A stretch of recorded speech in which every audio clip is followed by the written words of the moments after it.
Australia, the United Kingdom, the United States. Maritime democracies united by vast oceans across 3 continents, in peace and in times of need, guided by the enduring ideals we share. Democracy, resilience, innovation, diversity. Our 3 nations commit to strengthening our global partnership, to get to work, for the freedom and safety of our people, for peace and stability of the Indo-Pacific, and for the good of the world.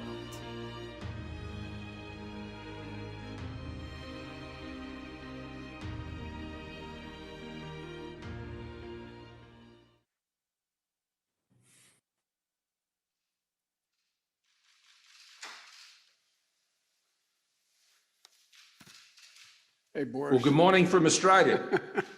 I'm very pleased to join 2 great friends of freedom and of Australia, Prime Minister Johnson and President Biden.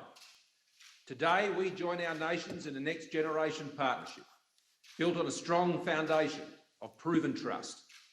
We have always seen the world through a similar lens.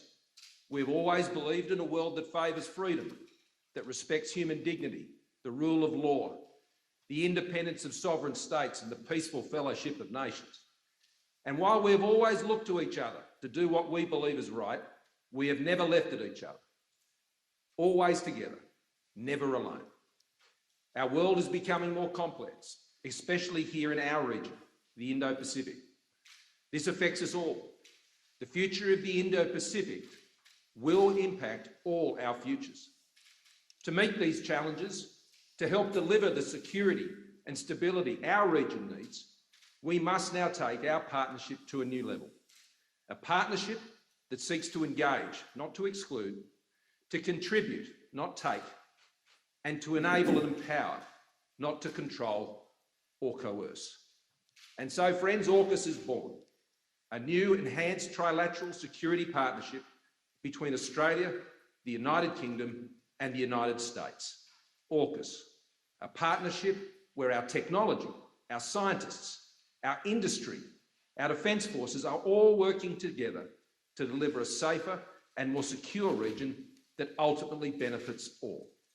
AUKUS will also enhance our contribution to our growing network of partnerships in the Indo-Pacific region. ANZUS, our ASEAN friends, our bilateral strategic partners, the Quad, Five Eyes countries, and of course our dear Pacific family. The first major initiative of AUKUS will be to deliver a nuclear-powered submarine fleet for Australia. Over the next 18 months, we will work together to seek to determine the best way forward to achieve this.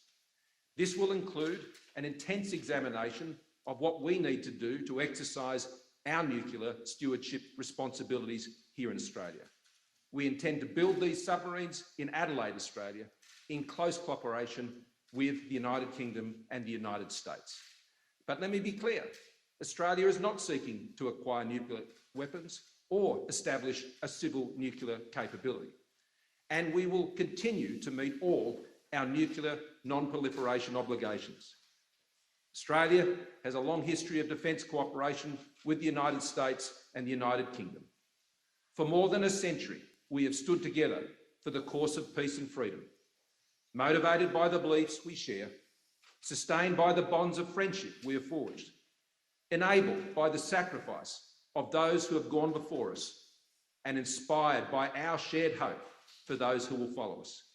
And so today, friends, we recommit ourselves to this cause and a new AUKUS vision.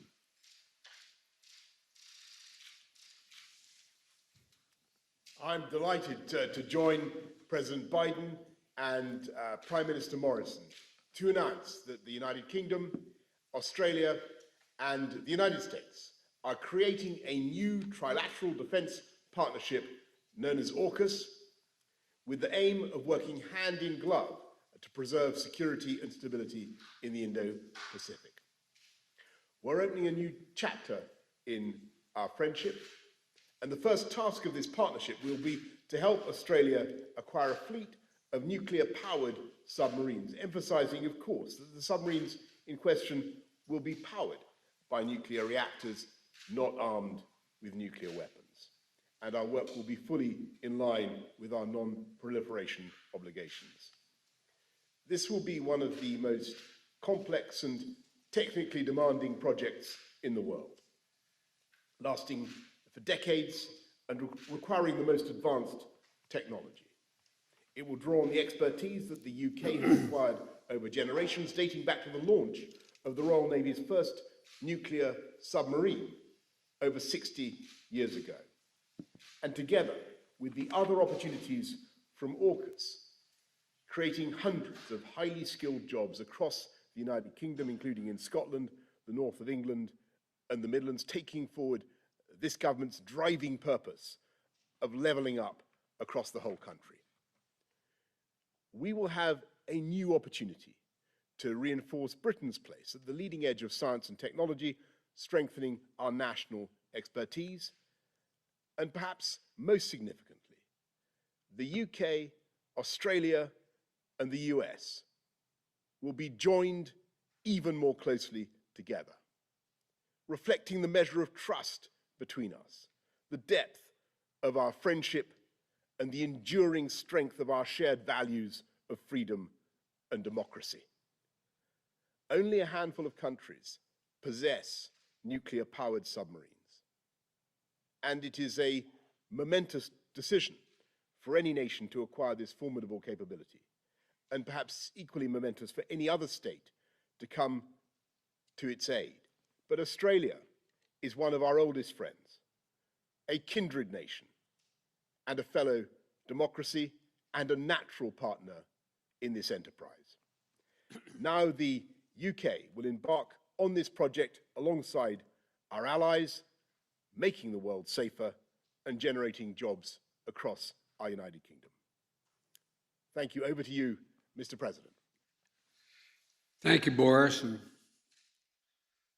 I want to thank that fellow down under. Thank you very much, pal. Appreciate it, Mr. Prime Minister. I'm honored today to be joined by two of America's closest allies, Australia and the United Kingdom, to launch a new phase of the trilateral security cooperation among our countries. As Prime Minister Morrison and Prime Minister Johnson said, I want to thank you for this partnership, your vision as we embark together on this strategic mission. Although Australia, the UK, and US partnership, AUKUS, it sounds strange in all these acronyms, but it's a good one. AUKUS, our nations will update and enhance our shared ability to take on the threats of the 21st century, just as we did in the 20th century, together. Our nations and our brave fighting forces have stood shoulder to shoulder for literally more than 100 years, through the trench fighting in World War I, the island hopping in World War II during the frigid winters in Korea, and the scorching heat of the Persian Gulf. The United States, Australia, and the United Kingdom have long been faithful and capable partners, and we're even closer today. Today, we're taking another historic step to deepen and formalize cooperation among all three of our nations, because we all recognize the imperative of ensuring peace and stability in the Indo-Pacific over the long term.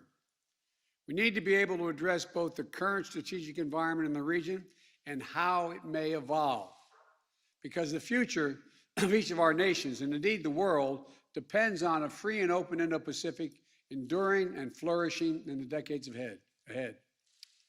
This is about investing in our greatest source of strength, our alliances, and updating them to better meet the threats of today and tomorrow. It's about connecting America's existing allies and partners in new ways and amplifying our ability to collaborate, recognizing there is no regional divide separating the interests of our Atlantic and Pacific partners. Indeed, this effort reflects a broader trend of key European countries playing an extremely important role in the Indo-Pacific. France, in particular, already has substantial Indo-Pacific presence and is a key partner and ally in strengthening the security and prosperity of the region.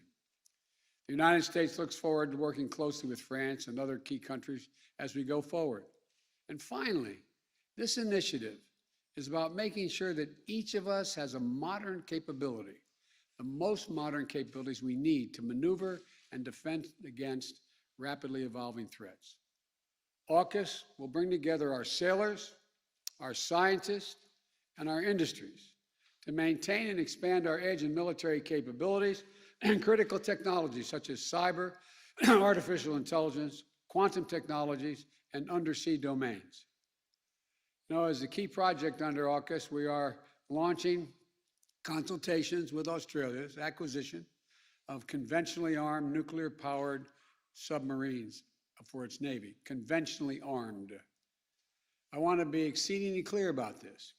We're not talking about nuclear-armed submarines. These are conventionally armed submarines that are powered by nuclear reactors. This technology is proven, it's safe. And the United States and the UK have been operating nuclear-powered submarines for decades. I have asked Secretary Austin of the Department of Defense to lead this effort for the U.S. government in close collaboration with the Department of Energy and the Department of State. Our governments will now launch an 18-month consultation period to determine every element of this program, from workforce to training requirements to production timelines to safeguards and non-proliferation measures and to nuclear stewardship and safety to ensure full compliance with each of our nation's commitments under the Nuclear Non-Proliferation Treaty. We'll all undertake this effort in a way that reflects the long-standing leadership in global non-proliferation and rigorous verification standards in partnership and consultation with the International Atomic Energy Agency. So I want to thank the Prime Minister Morrison and Prime Minister Johnson for their friendship, but mostly important for their leadership and partnership as we undertake this new phase of our security cooperation. And the United States will also continue to work with ASEAN and the Quad, as was stated earlier, our 5 treaty allies and other close partners in the Indo-Pacific, as well as allies and partners in Europe and around the world to maintain a free and open Indo-Pacific and build a future of peace, opportunity for all the people of the region. We're joining together, partnerships are getting stronger. This is what we're about. I want to thank you all, and I look forward to seeing both of you in person very soon, I hope. Thank you. Thank you.